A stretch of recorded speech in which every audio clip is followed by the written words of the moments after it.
Hello everybody, welcome back to my channel. I hope you're all doing well. Firstly, I just want to apologise. I have been, I think, absent for a couple of weeks now, haven't had a video to post. Unfortunately, I do an awful lot of my filming kind of in bulk, and I just didn't have the time over the last couple of weeks to record. It feels like it's been longer than 2 weeks because, like I say, I bulk film, so a lot of the videos that you've seen, or the last few videos that you've seen, were either filmed over a stretch of time, so just needed editing, or they were bulk filmed several weeks prior. So it feels like I haven't sat down and done a proper video in ages, and I'm sorry, but also sorry that this video is so late. What date is it today? It's the 9th of August and I am just doing my July wrap up. So apologies for that. Life has just been a little bit crazy busy, and like I say, the opportunities I've had that I'd normally have to sit down and film just haven't been there. I've been super busy. So without further ado, let's get into my July reading wrap up. July was a good month for me. I read 9 books in July. I DNF'd a book, which is not like me.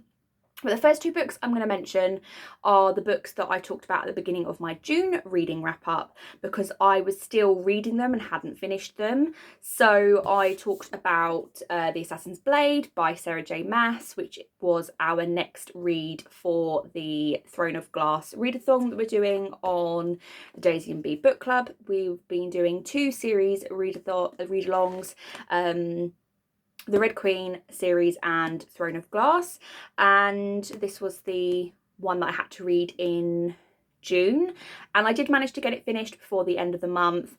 And I did also finish Sorcery of Thorns, which I think when I spoke about them I kind of talked a little bit about them and that I was enjoying them. I mentioned that The Assassin's Blade was quite nice to kind of go back to just kind of seeing things from Selena's perspective. In the book that we read prior to this, Heir of Fire, we were spending time in different perspectives, kind of in different places across the world, and this was quite nice to go back and kind of see more about Selena. And it was also quite nice to see more about Selena's character previous to the books that we've seen and, you know, what we've seen from her so far. So I did really enjoy this one, and I did enjoy Sorcery of Thorns. I talked about how this had been on my TBR for quite a long time. I mean, it's hardback, so this has probably been on my TBR since when it was newly released, and for whatever reason I just didn't get to it. I don't know why. And I did manage to finish this as well before the end of June. I was listening to this on audiobook, and I wonder if maybe that was partly the reason, but there was just something about it that I didn't quite connect with, and I don't know, I've heard or saw a post, but didn't know if I just saw that and was half asleep and dreamt it. But I think there may well be something coming out by Margaret Rogerson, which is in this same world, or potentially a continuation. I don't know, I'm gonna have to double check on that. But cut long story short, I enjoyed the concept and I enjoyed this book, but there was, I think, something just lacking. So another book for June. So let's go into the July reads. Like I say, I had a good reading month. July was, in the Daisy and Bee book club, our theme was weddings, and I think I talked about in my July hopefuls video that I had like a stack of wedding books that I wanted to get to and wanted to get read, but the first book that I finished in the month was Misery by Stephen King. This was a book club pick. The girls from one of the book clubs that I go to chose this. Unfortunately, I didn't make it to the discussion because I got COVID in July, and I had to take time off work. My work still enforces time off, and I think the date that we were due to get together to discuss this was right sort of like on the edge of me testing negative, and I didn't end up going, which was a real shame. This was so sort of like on the edge of your seat, kind of like disgusted, but kind of like you compulsively want to know what's going to happen, and I found it really, really disturbing. Misery is about a guy. He's a writer. His name is, what's his name? Is it Paul? It's been so long since I read this. I think his name is Paul. Let's just double check. And cut long story short, he is involved in a car accident, and this lady, Annie, is basically holding him hostage, but he's got severe injuries. He happens to be her favourite author, which is quite coincidental, and she reads his final book. She's not happy with the way that he ended it, and she basically tasks him to rewrite it. And that sounds quite nice.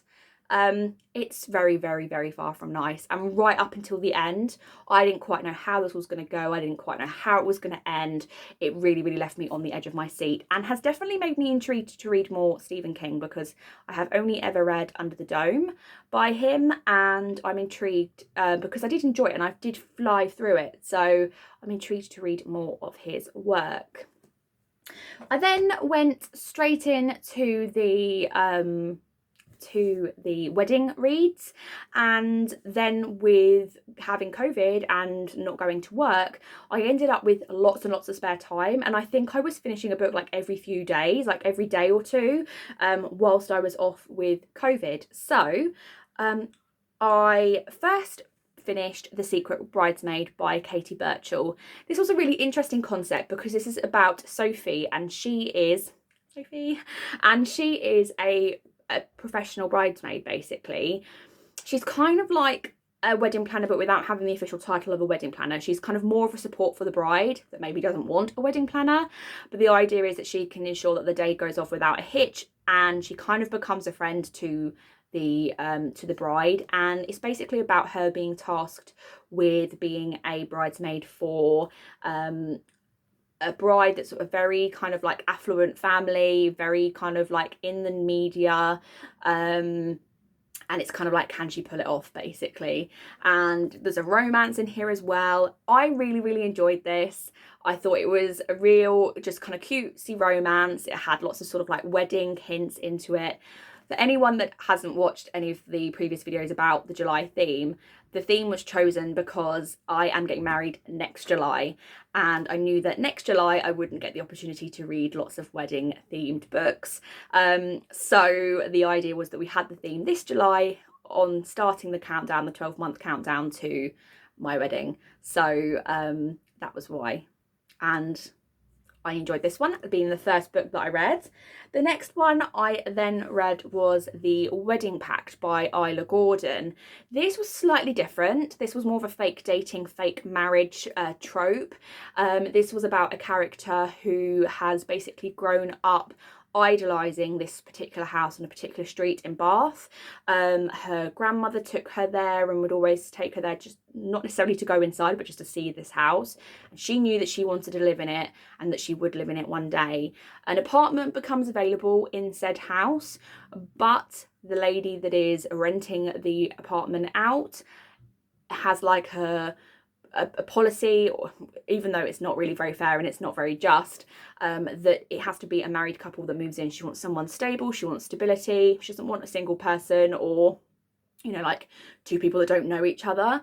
And so these two characters kind of come together that have both kind of like, one wants to live there, and the guy, the male character, what's his name, Flynn, he's come to Bath from, I think he's come from I can't remember exactly where it was, but he spent some time, I believe, over in Japan, which is where one of his parents is from, and he's come back over to England to work. His previous relationship has broken down. He's come back over to work, and he's let down as he arrives. He is let down with the kind of like house share that he's supposed to be going into, and he's like, he needs somewhere to live ASAP. So it was a really interesting having this kind of like fake dating trope, fake marriage trope. Fake dating is one of my favourites. You'll soon hear a bit more about that. And I just really enjoyed this, and I loved the setting. I loved Bath, and there was several things kind of talked about in this that makes me want to go back and visit Bath so bad. We only visited back in May, but we were there so fleetingly. I'd love to go back and spend more time in Bath, and I'm thinking maybe sort of around the Christmas time, and like experiencing the Christmas markets as well would be quite fun. But I really enjoyed this one. I then next read Warstorm by Victoria Aveyard. As I mentioned, we're doing the series read along, and this was the final instalment in the Red Queen series. I read it on my Kindle, don't own it physically. I managed to pick it up for like 99p or something on my Kindle. I have lots of problems with this series, the Red Queen series. I thought that the first book was good and had kind of promise, and then the rest of the series has just fallen really flat for me. I don't know if... I read a post recently about kind of trying to detach YA and then detach the fact that, you know, it's not necessarily aged for you. So kind of not giving something a negative review just because it's YA, because it's meant for a particular, you know, a particular audience, and I do not fall into the particular audience anymore. You know, I'm in my late 20s. So, but there's just so much of it that I didn't feel was paced right. There were bits that I was like, I wanted more information about this, and then there were sections of it that we spent in situations I was like, we don't need to be here, come on. And I kind of felt like a lot of the books could have been like skimmed down. And then there was one instance, this isn't too spoilery, some characters got separated, a character gets separated from another character, and she keeps, in this last book, she kept talking about this character, hoping that she was okay and whatnot. And then when they came back together and they met, it was like, I don't think we even had the instance of them getting back, like seeing each other for the first time, them kind of reuniting. I don't think that was even really written about. And it just didn't enjoy it. I won't be reading any more from Victoria Aveyard. I'm glad that the series is now done, and I'm glad I've read it, because it's a series off my shelves that I have read and completed this year. But Becca from Becca in the Books recently read Victoria Aveyard's new book, Realmbreaker, and I was kind of like thinking, oh, I'll give her a try with this, but now, no. She didn't enjoy it. She didn't like the pacing. So I'm like, if she didn't like the pacing on that, then I don't think I'm going to enjoy it either. So unfortunately, that wasn't a very great one. But I got there. We got there. We finished the series. We saw the series through. And yeah. Won't be revisiting it anytime soon. The next book I read was The Spanish Love Deception by Elena Armas. I buddy read this with a few girls from the book club. We really enjoyed this, and I actually did probably my last video, I think, was my spoiler-filled thoughts and views whilst I was reading this. We split it up into 7 sections, so every day after my section I was kind of talking through it, what happened in the section, what my thoughts were, my kind of some of my predictions, what I did want to happen, what I didn't want to happen.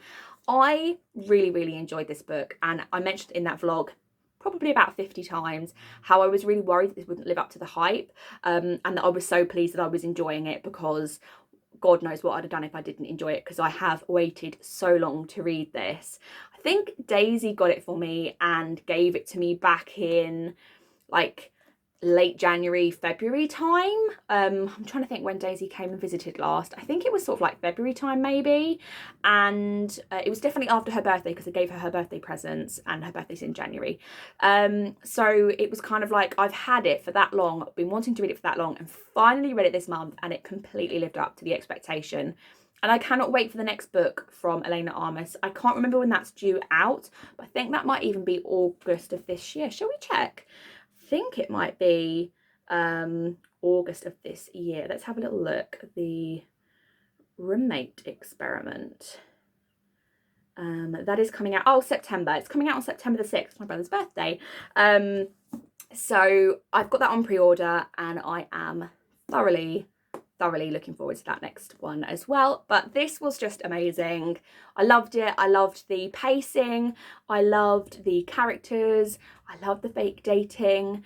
The only criticism that I had was that there was an issue at the end, and I find a lot of the time in romance novels we get a kind of like an issue that breaks down the couple, or something that causes them to drift apart. You know, an instance happens, sometimes it's miscommunication, sometimes it's just like one of them freaking out. And I do feel like sometimes in romance books it happens too close to the end, and the resolution is too kind of like, you don't get enough of the resolution, or you get the resolution and that's it, that's the end of the book, and you're like, I kind of want a bit more of them just kind of like living happily. But would definitely read anything else that this author produces, and would love more from Catalina and Aaron, because I liked their dynamic. Enjoyed this a lot. And this was a wedding book, because they go to her sister's wedding in Spain. That's why it's called A Spanish Love Deception. And The next book I read was also a bit of a flop. I basically didn't have any Audible credits left, wanted to listen to something on Audible, picked up The Princess and the Fangirl on Audible as an included with your membership as part of the Plus catalogue.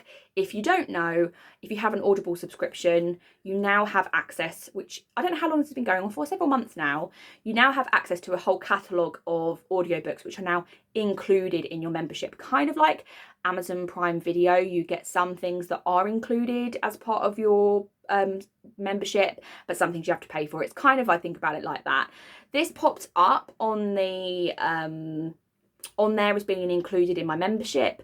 This is a book I've had on my shelves for donkey's years, and I was like, well, I don't have a credit, I'm looking for something to read, let's just try and read this. It's not very long, and this probably I read around the sort of time that everyone was going to Yalc and London Film and Comic Con. I think it's around a similar sort of time that I was reading this. I was kind of like having massive FOMO, but unfortunately I had COVID, so I wouldn't have been able to go even if I'd had tickets.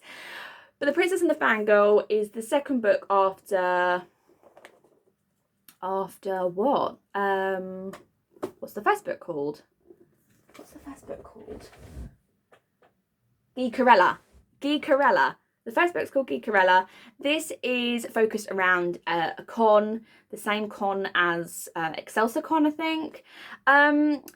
This just felt really flat for me. Again, it just felt very, very YA, and I'm trying to disengage myself from not enjoying and giving things a bad review just because it's not aimed at me, but I just didn't enjoy it. Wasn't for me at all, unfortunately. But I persevered because the audiobook was quite short and it gave me something to listen to, and it got a book off my TBR, and that will be going in the unhaul pile probably, because I've got Geekerella and I think I enjoyed Geekerella at the time, so I'm kind of like, do I keep it? I don't know. I won't be continuing on with the series, that's for sure. I think there's another one, a Beauty and the Beast kind of esque one. I'm not going to be reading that. The next book I DNF'd, which is A Wedding in the Country by Katie Ford. I just didn't enjoy this at all. I think I put a tab in here of how far I got through it. So I got to page 116, which is the beginning of chapter 9. This is historical. It's about Lizzie, who goes to London. She's sent to London to go on a cooking course because all respectable women should be able to cook for their future husbands. And the way this was told was just so immature. It just had a real, like, I can't put my finger on it, but there was just some things that were kind of mentioned and you're like, okay, great. And it felt clunky. It just didn't feel like it flowed right, and it just felt like, what's the point? So I DNF'd it. I don't know if I'd ever go back to this because I just had no enjoyment in it, and I think it literally took me like a week to make 116 pages progress because it just felt so boring. Maybe it would have picked up, but I wasn't bothered about finding out what was going to happen to the character. So because I wasn't bothered, I thought, what's the point of me reading it? And that doesn't happen to me very often. I persevered with this one, didn't enjoy it anyway, so didn't read that, DNF'd it, and more than likely we'll get rid of it at some point. The next book that I read was another Kindle book, and that was On the Way to the Wedding by Julia Quinn. I dread to think how long I've had this book on the go on my Kindle. I probably started it ages ago. I binged the Bridgerton books when Bridgerton, the series, first came out, season 1. And that was last year or the year before? I can't remember. I read a load of them. I read, I think, pretty much them back to back. And I think I burnt myself out with the Bridgerton books because they're quite similar. They have quite a similar sort of structure to them, similar to the Seven Sisters books, where they have quite a similar structure. And I think I just burnt myself out with them, to be fair. On the Way to the Wedding is Gregory's story, and it's basically about him meeting a love interest and kind of everything that falls out from there. This one seemed to be very long, didn't seem to kind of span much time at all either. It was enjoyable. I enjoyed it. I enjoyed being back in that world, and I'm looking forward now to reading more from Julia Quinn. I kind of didn't feel like I could start on anything else by her because I hadn't finished the Bridgerton books. I kind of didn't want to start another series until I had finished these, but it was another series that I could tick off that I had finished, and it had wedding in the title, so that fit the wedding theme, didn't it? And then the next book that I read was Meet Me at the Wedding by Georgia Toffolo. I buddy read this. I still got the tabs in it. We decided, as this one was quite short, I buddy read this with Daisy, and we've buddy read the whole series so far. And we decided to split it into 5. We normally split our buddy reads into 7 days worth, so we read it over a week, and often it means that then we can make progress with other books as well. We're not just reading this, and we can make progress through things. But it meant that we were reading about 65 pages a day when we split it into 5, and we thought that was, both of us thought that was quite manageable. I think it's safe to say for both of us, I mean, for me, this was my favourite book in the series so far, and I think it probably was Daisy's as well. This one was Lily's story. The Meet Me books are about a friendship group for 4 girls, and basically about their lives post being involved in a kind of life-changing accident when they're in their, I think they're in their 6th form, final year at 6th form or something like that. They're all kind of like at that peak point, and they are involved in an accident, and it affects them all in very different ways. One of them is left in a wheelchair, and one of them is left with kind of like long-lasting sort of like health, life-changing, but not physically that you could see. And a couple of them, it kind of leaves them with, you know, everyone's got the emotional baggage, but some of them struggle more with their emotions post the accident, and they've all kind of retaliated in lots of different ways. Lily, who this book is about, is the only one that stayed in Devon, which is where they all come from, where they all grew up. And this book is about her. She's planning a wedding, and I love this one. And I felt like this was kind of the most believable one of the lot. The only kind of criticism I have about this series is that all the girls meet really like men that've got lots of money. They're all really established and successful, and I kind of feel like that's not very realistic, but I suppose I enjoyed it, so anyway. I really enjoyed this one. I enjoyed again, another series. We've been really good with series in July, haven't we? I finished loads of series. Another series finished, and I really, really enjoyed this. Georgia Toffolo has said that this is the final book in this series. And she has said that, I think from what I've read, that this is the final installment in this series, but this is not the end of her journey with Mills and Boon, who are the publisher of this series. So I think there will be more from Georgia Toffolo going. Do you know what? I never knew about this person before. I don't know who she is. I think, is she from Made in Chelsea? Is that who she is and why she's popular? I don't actually know who she is, but anyway, I enjoyed it. I think they're all have ghostwritten writers as well with them, but what's been interesting is that each book has had a different author that's written the book with her, so I feel like that's really helped as well to make them all kind of feel a little bit different from each other and make the characters feel a little bit more unique as well. But I enjoyed this one. This was definitely my favourite in the series.